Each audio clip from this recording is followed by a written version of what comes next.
Hello, welcome back to our channel. நான் cinemas with me Sushmita. இன்னைக்கும் சேனல்ல ஒரு சூப்பரான அப்டேட்டோட வந்திருக்கோம். அதுதான் ரொம்ப பெரிய எக்ஸ்க்ளூசிவான அப்டேட்னு சொல்லலாம். நம்ம தமிழ் சினிமால எப்பவுமே ஒரு ஹாரர் சென்ட்ரிக் மூவிஸ் அப்படின்னாலே ஒரு டைமுக்கு மேல ஒரு சின்ன பசங்க ரசிக்கிற மாதிரி இருக்கும். பட் ரொம்ப பயப்படுற மாதிரியான ஒரு கதைகளம்லாம் இருக்காது. ஆனா ஃபர்ஸ்ட் டைம் ஒரு ரொம்ப பெரிய ஒரு ஹிட் கொடுத்த ஒரு படம் அப்படின்னு நான் என்ன சொல்லணும்னா டிமாண்டி காலனி சொல்லலாம். டிமாண்டி காலனி 1 ரொம்ப பெரிய ஒரு ஹிட்டா இருந்தது. அதுக்கான இந்த படம் பார்க்கலாமா அப்படின்லாம் இருந்தப்போ இந்த படத்தை சும்மா போய் பார்த்தவங்களே ரொம்ப ரசிச்சாங்கன்னே சொல்லலாம். இந்த படத்தோட ஒரு ட்விஸ்ட் அண்ட் டர்ன்ஸ் ரொம்ப அழகா இருந்தது. இவங்களோட டிராவல் ஆகுற ஒரு ஃப்ரெண்டே இறந்துருப்பாங்க, ஆனா தெரியாமலே இருந்திருக்கும். அந்த வீட்டுல போய் அவங்க ரிசர்ச் பண்ணது, அந்த காலனில நடக்கிற விஷயங்கள், நிறைய விஷயங்கள் சொல்லியிருந்தது இந்த படம். அருண்நிதி அவர்கள் இந்த படத்துல நடிச்சிருந்தாரு. அதனால சுந்தீப் கிருஷ்ணா இவர்கள்லாம் இந்த படத்துல இருந்தாங்க. இதை தொடர்ந்து இப்போ டிமாண்டி காலனி 2 வரப்போகுதுன்னு 6 months பிஃபோரே ஒரு அனௌன்ஸ்மெண்ட் வந்தது. 2024 ஸ்டார்டிங்ல ரொம்ப பெரிய ஒரு அப்டேட்னே சொல்லலாம். டிமாண்டி காலனியோட ட்ரைலரே வந்ததுக்கு அப்புறம் இப்போ இந்த படத்தை பத்தினா என்ன விஷயம் வரப்போகுது அப்படின்னு நிறைய எக்ஸ்பெக்டேஷன்ஸ் இருந்தது.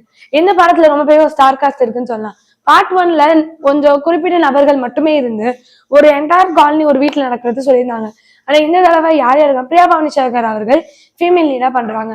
அருள்நிதி அவர்கள் தான் இல்ல லீட் ரோலா பண்றாங்க. அதை தாண்டி விஜி அர்ச்சனா அவர்கள் இந்த மாதிரி நிறைய பேர் இருக்காங்க. இந்த படத்தோட ரொம்ப பெரிய ஒரு ஹிட் கொடுக்கும்ன்ற மாதிரியும் இருக்கு. கொஞ்ச நாட்கள்லாம் ஒரு ஹாரர் சென்ட்ரிக் மூவிஸ் எதுவுமே வரல. சந்திரமுகி 2 வந்தது, அது ரொம்ப பெரிய ஒரு ஹிட் ஆகலனாலும் டிமாண்டி காலனி கண்டிப்பா ஒரு த்ரில்லரா இருக்கும்.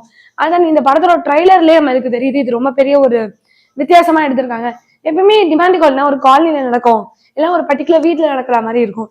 ஆனா இந்த படத்துல இப்ப என்ன சொல்லிருக்காங்கன்னா ஒரு சைனீஸ் இருக்கிற சாமியார்கள் இந்த மாதிரியான விஷயங்கள் நிறைய இன்வால்வ் பண்ணிருக்காங்க. அதை தாண்டி ஒரு ஹாஸ்பிட்டல் சீக்வென்ஸா இருக்கட்டும், இந்த மாதிரி ட்ரைலர்ல நிறைய இன்ட்ரெஸ்டிங் ஃபேக்டர்ஸ் இருந்தே சொல்லலாம். இந்த மாதிரி நிறைய அப்டேட்ஸ் இந்த படத்தை பத்தி வந்துட்டு இருக்கு. இந்த படத்தோட ரிலீஸ் டேட் தான் இப்ப அனௌன்ஸ் பண்ணிருக்காங்க. ஆகஸ்ட்ல இந்த படம் ரிலீஸ் ஆக போகுது. ஆல்ரெடி ஆகஸ்ட்ல தங்கலான் படமா இருக்கட்டும், இல்ல அமரன் படமா இருக்கட்டும், இந்த மாதிரி நிறைய விஷயங்கள் இருக்கு. அதோட ஜூலை எண்ட்ல ரயான் படமும் வருது. இதை தொடர்ந்து இந்த படமும் இப்ப வருதுன்னா ஆகஸ்ட் ஒரு ரொம்ப பெரிய ஒரு கம்பேக்கா இருக்கும் போலயே.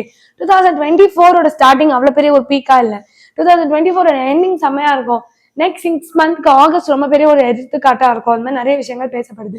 இந்த படத்தோட அபிஷியல் டேட் இன்னும் சொல்லல, பட் ஆகஸ்ட் 2024 ரிலீஸ் ஆகும்னு சொல்லியிருக்காங்க.